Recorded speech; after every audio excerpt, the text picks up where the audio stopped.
Dear student, you are welcome YouTube channel English Learning with Arun Shukla. In this video, I am going to teach you synthesis. This is the fifth video on synthesis. In this video, I am going to teach use of adverb and adverbial phrase. What is adverbial phrase? Adverbial phrase है क्या? जब कई शब्द मिलकर जब एक या एक से अधिक यानी जब दो या दो से अधिक शब्द मिलकर के एडवर्ब का काम करने लगते हैं तो उसे हम एडवर्बियल फ्रेज बोलते हैं.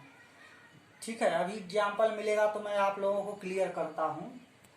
इसका प्रयोग उस समय किया जाता है सिंपल सेंटेंस बनाने के लिए जब दो या दो से अधिक वाक्य हों और उनको जोड़कर एक सिंपल सेंटेंस बनाना हो तो दूसरे वाले वाक्य में पहले वाले वाक्य के वर्ब की विशेषता बताई जा रही हो.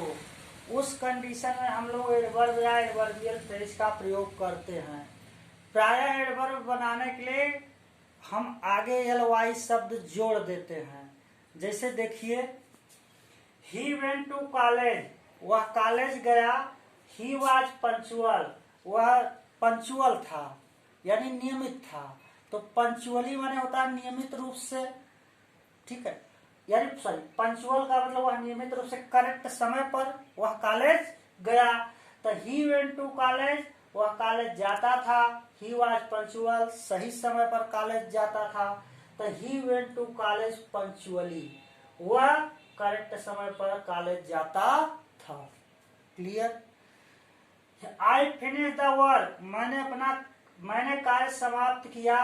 It took me no time, और it took me no time, कार्य समाप्त करने में मुझे समय नहीं लगा. तो आई फिनिश द वर्क, मैंने इसको उतार दिया. आई फिनिश द वर्क, इन शब्द यहाँ जोड़ दिया. इन नो टाइम यानी बहुत कम समय में, बिना समय लिए. तो I finish the work in no time. अब इन नो टाइम तीन शब्द मिलकर के वर्ब की विशेषता बता रहे हैं कि कार्य को बिना समय लिए समाप्त कर दिया. तो जब ये तीन शब्द मिलकर के फिनिश्ड की विशेषता बता रहे हैं तो वर्ब की विशेषता एडवर्ब बताता है. तो ये क्या हो गया? Adverbial phrase. एडवर्बियल फ्रेज क्यों बोले? क्योंकि यहाँ पर तीन शब्द हैं, यहाँ पर एक ही शब्द है, इसलिए इसको एडवर्ब बोलेंगे, खाली एडवर्ब. और इसको क्या बोलेंगे? Adverbial phrase. Clear? Rana Pratap was the glory of Mewar. Rana Pratap Mewar के यश हैं. There is no doubt about it, इस बात में कोई संदेह नहीं. तो किस बात में कोई संदेह नहीं? कि Rana Pratap was the glory of Mewar. तो यहाँ पर क्या बन गया? राणा प्रताप वाज अनडाउटेडली, राणा प्रताप निसंदेह. अनडाउटेडली का अर्थ क्या होता है? निसंदेह. डाउट को हमने इन जोड़ दिया नो लगा होने के कारण, यानी निसंदेह बोलना है. There is no doubt about it, इसमें कोई संदेह नहीं है. तो डाउट को का अपोजिट इन डाउट किया, एलवाई जोड़ दिया तो बन गया एडवर्ब इनडाउटेडली, और जिसका अर्थ होता है निसंदेह. तो Rana Pratap was undoubtedly the glory of Mewar, निसंदेह राणा प्रताप मेवाड़ के यश हैं. तो यहाँ पर हमने किसका प्रयोग किया? एडवर्ब का. अब फाइनाइट वर्ब देखिए सब एक ही आ रहा है. सिंपल सेंटेंस की विशेषता तो आप लोगों को पता ही होगा कि वह सेंटेंस जिसमें एक ही फाइनाइट वर्ब आया है उसे सिंपल सेंटेंस कहते हैं. तो एक फाइनाइट वर्ब है.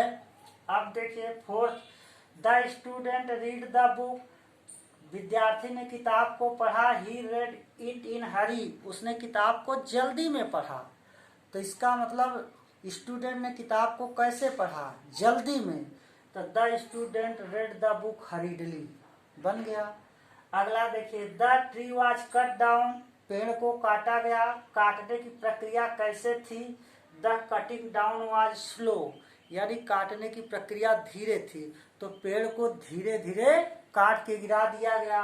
तो the tree was cut down, और इस स्लो को हमने स्लोली बना दिया. तो the tree was cut down slowly. Clear? Slowly adverb हो गया। कट डाउन को क्वालिफाई कर रहा है। ही प्लेड क्रिकेट, उसने क्रिकेट खेला। ही प्लेड हैप्पीली, क्रिकेट को कैसे खेला, प्रसन्नता के साथ। यहाँ एडवर्ब बना हुआ है, ज्यादा दिमाग लगाने की जरूरत नहीं है।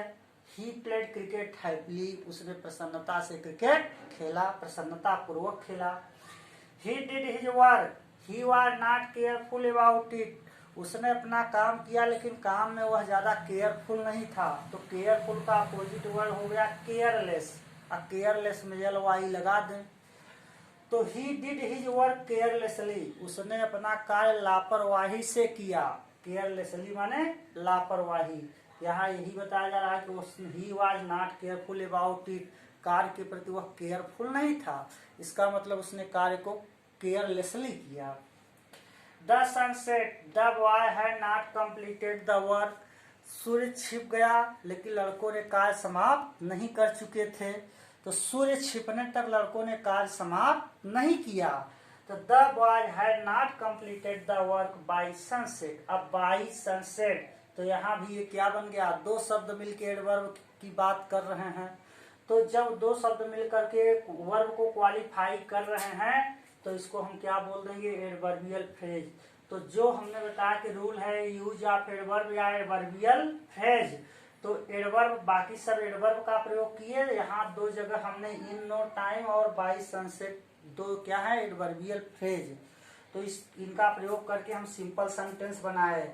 जब सिंपल सेंटेंस बनाए तो देखो यहाँ सिंगल फाइनाइट वर्ब वेंट है, इसमें फिनिश्ड है फाइनाइट वर्ब, और इसमें वाज है, और इसमें रेड है, इसमें कट है, और इसमें प्लेड है, और ही इसमें डिड है, और इसमें है क्या है, हैड है।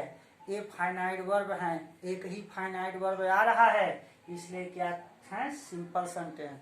तो in the 5th video I have completed 5 rules. Already I have told you that there are 7 rules to make a simple sentence. So dear student,